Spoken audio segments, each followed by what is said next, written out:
Akkam jirtu nagaadhaa akkam fayyaa nagaa jirtanii maqaan kiyya Dr. Abdulkariim jedhama. Egaa ani hojiilee hojjedhu keessaa hojiin tokko hojii leenjiiti.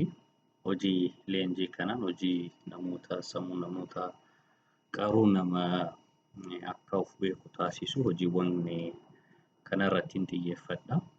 Kanaaf har'aaf mata duree tokko irratti isiniif dhufe kunis maalinni sonawwan jireenya keenya keessatti gabbifachuu qabnu akka dhala namaatitti yommuu jiraannu wantoota nuti gabbifachuu qabnu jira. Sonawwan jireenya hawaasummaa keenya keessatti jiraachuu qabantu jira. Isaan keessaa tokko amala wal gargaaruuti.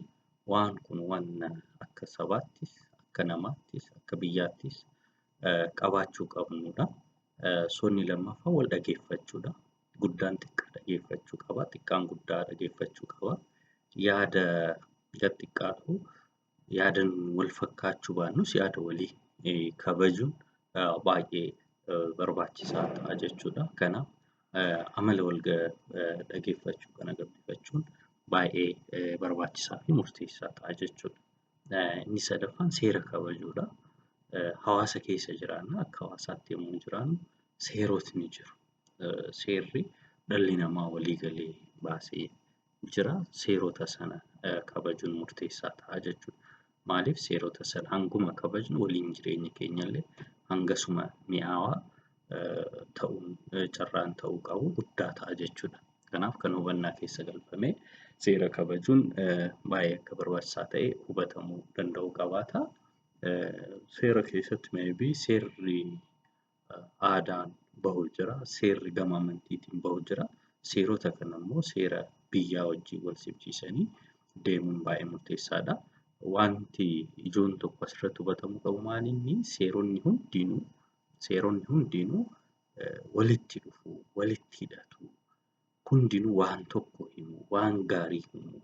Hawaasa keessatti jireenyi gaariin akka uumamuutiif carraa uumu. Kanaaf inni kun isaan hunda wal fakkeessaa waan jedhu kana akka hubatamu barbaada. Inni afuraffaa wal kabajuudha.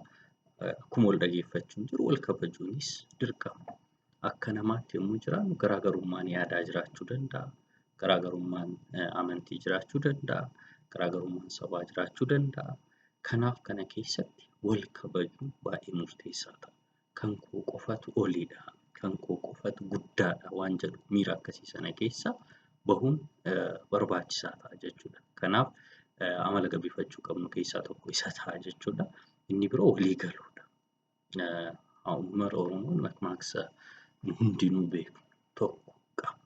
Walii galan alaa galanii waan jedhu.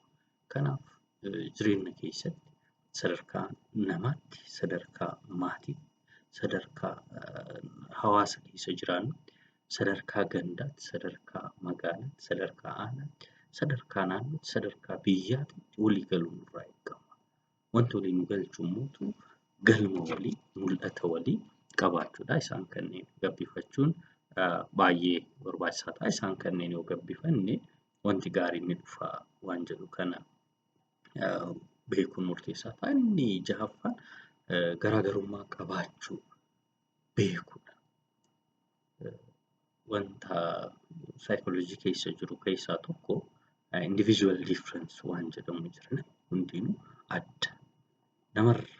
Sadarkaa namaattu, sadarkaa biyyaatti, sadarkaa sabaatti, sadarkaa addunyaatti odoo hin dhaqin sadarkuma biyyaatti iyyuu wanti gargar nu taasisu jira jechuudha. Kanaaf dhimma kana sirriitti hubachuun baay'ee barbaachisaa ta'a jechuudha. Kanaaf garaagarummaa qabaachuun akka jiru beekuun garaagarummaa sana immoo waliif kabajuun walii beekuun baay'ee murteessaadha. Inni biraa sadarkaa torbaffaa irratti kan isiniif kaa'u waan qaban waliif qooduudha. Waa hedduu qabna.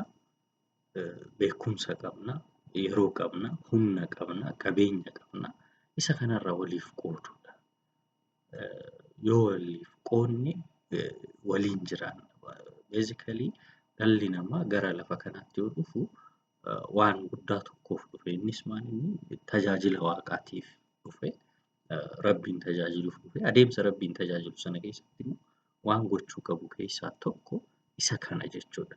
Kanaaf kana hubatamee waan qabnu waliif qooduun baay'ee murteessaa ta'a waan jedhu kana qaba. Har'aa fi dhimmoota kana isinii qabadhee dhiyaadhe akka waliigalaatitti jireenya hawaasummaa keenya cimsuuf wantoota gurguddaa torban kana gabbifachuun nurraa eegama.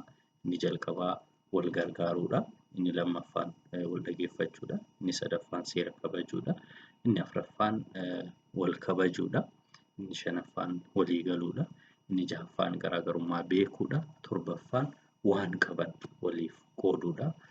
Hayyee nagaan naa ta'a. Galatoomaa. Umrii dheeraa qabaadhaa. Galatoomaa jiraadhaa. Thank you.